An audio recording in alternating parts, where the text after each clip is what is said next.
सिंधुदरिया में पानी की किल्लत सबब कंधन ते आबाद माहीगीरन जो गुज़र सफ़र भी मुश्किल सां थियण लॻो। मल्हान पारां दरियाए सिंध जे पुछड़ीअ ताईं पाणी पहुचाइण लाइ वस वारनि खे अपील। सिंधुदरिया जेको जॾहिं पंहिंजी मौज ऐं मस्तीअ सां वहंदो आहे त ॻोठनि जा ॻोठ ॿोड़े छॾींदो आहे। न रुॻो ॻोठनि जा ॻोठ ॿोड़ींदो आहे पर संदसि हदनि में आबाद कचे जी केतिरनि ई ज़रख़ेज़ आबाद ज़मीन ते बीठल हज़ारे एकड़ फसलनि खे बि पाणीअ जे लपेट में आणे छॾींदो आहे।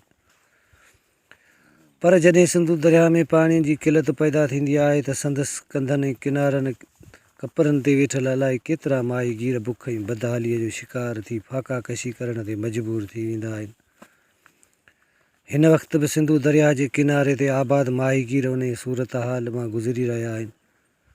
सिंधुदरिया में काफ़ी वक़्त खां मिठे पाणी जी शदीद खोट बरक़रार आहे, जंहिं सबबु दरिया में मच्छीअ जी खोट वधी रही आहे ऐं पाणीअ जो ज़ाइक़ो बि बदिलजंदो पियो वञे, जेको पीअण जे लाइक़ु न रहियो आहे। मल्हान जो गुज़र सफ़र तमामु वॾी मुश्किल सां थी रहियो आहे।